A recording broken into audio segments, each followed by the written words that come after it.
सीता, आज भी शहर के साइट पर काम है। कुछ पैसे मिलेंगे तो राशन ले आऊंगा। भगवान करे आपका दिन अच्छा जाए जी। बाबा, स्कूल की किताब लाओगे ना? बिल्कुल बेटा, जब तक हम काम करते हैं तेरी पढ़ाई नहीं रुकेगी।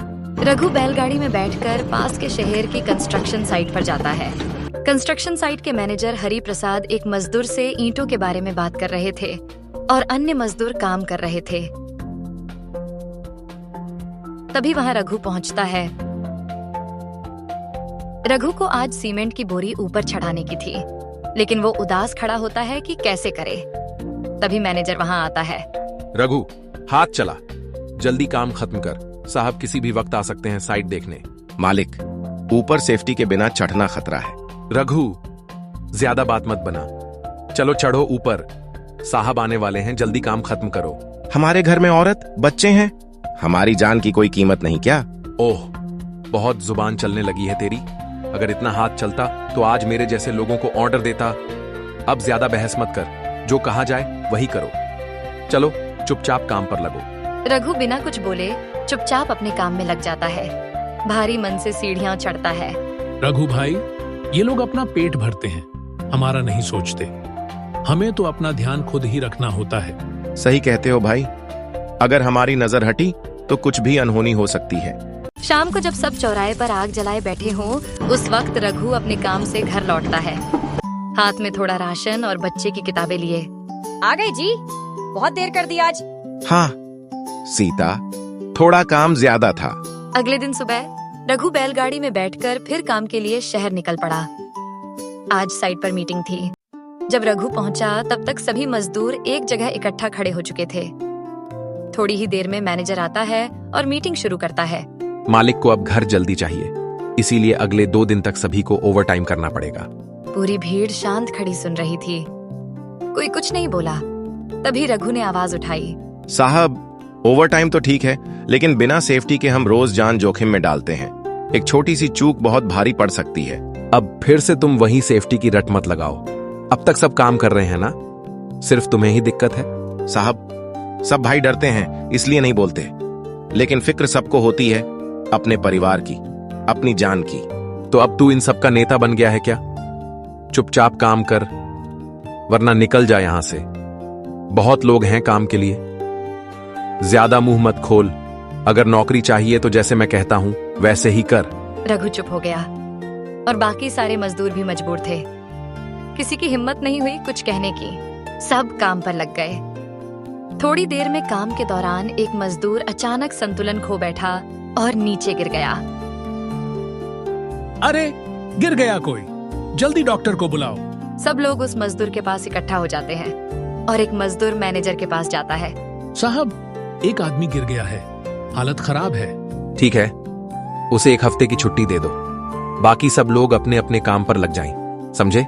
मजदूरों की आंखों में डर साफ दिख रहा था, लेकिन मजबूरी उनसे ज्यादा मजबूत थी।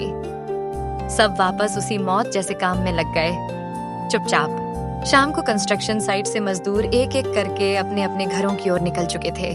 रघु वहीं साइट के किनारे बैलगाड़ी का इंतजार कर रहा था। रघु की नजर अचानक एक कोने में गई। साइट के एक तरफ बैग पड़ा था। ये क्या है? रघु धीरे धीरे उस तरफ बढ़ता है, बैग के पास बैठता है। ये क्या है? रघु ने चारों ओर देखा, कोई नजर नहीं आया। उसने बैग को धीरे से खोला। हे राम, ये तो पूरे नोटों से भरा पड़ा है। कहीं किसी का काला पैसा तो नहीं, या चोरी का, या फिर किसी का खोया हुआ मेहनत का पैसा। मैं सुबह थाना जाऊंगा, पुलिस को दूंगा ये बैग, सही यही होगा। रघु बैलगाड़ी में बैठकर अपने घर चला जाता है। अगले दिन सुबह रघु पुलिस थाने जाता। साहब, मुझे एक बैग मिला है, पैसों से भरा हुआ, वो आपको लौटाना है। पैसों से भरा बैग कहाँ मिला और कब मिला? रघु ने पुलिस को सारी बात बताई और पैसों से भरा बैग दिखाया। पुलिस भी हैरान थी कि कोई इतने सारे पैसे लौटाने थाने आया है। रघु, तुझे पता है आजकल लोग 10 रुपए का सिक्का भी सड़क से उठाते हैं तो जेब में डाल लेते हैं। तू लाखों का बैग लेकर यहाँ आया, क्यों? साहब, मेरी बीवी, मेरा बेटा मेरा सहारा है। उन्हें क्या मुंह दिखाऊंगा अगर मैं बेईमानी कर बैठा? बैठो रघु, तुम जैसे लोग इस देश की असली ताकत हो। मुझे बताओ कि कौन सी जगह थी, क्या वक्त हुआ था? और तुम्हारा पता और नंबर भी देना, ताकि हम तुम्हें सूचित कर सके कि इन पैसों का मालिक कौन है। 2 दिन तक पुलिस ने पूरी जांच पड़ताल की। उस सुनसान सड़क के दोनों छोर पर खड़ी दुकानों से पूछताछ की। जो वहां से गुजरते उनसे सवाल किया। कई चेहरे आए, कई नाम बोले गए और आखिरकार एक नाम सामने आया, श्री विनीत अग्रवाल, शहर की मशहूर निर्माण कंपनी अग्रवाल इंफ्रा बिल्डर्स के मालिक।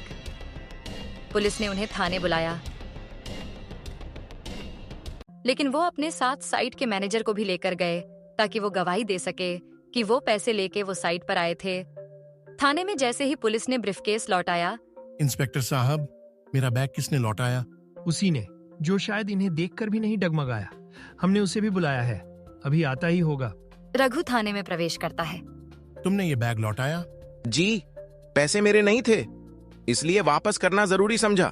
जानते हो रघु, ये बैग अगर किसी और को मिलता तो शायद ये पैसे कभी वापस नहीं मिलते, पर तुमने बिना किसी लालच के इसे लौटाया है।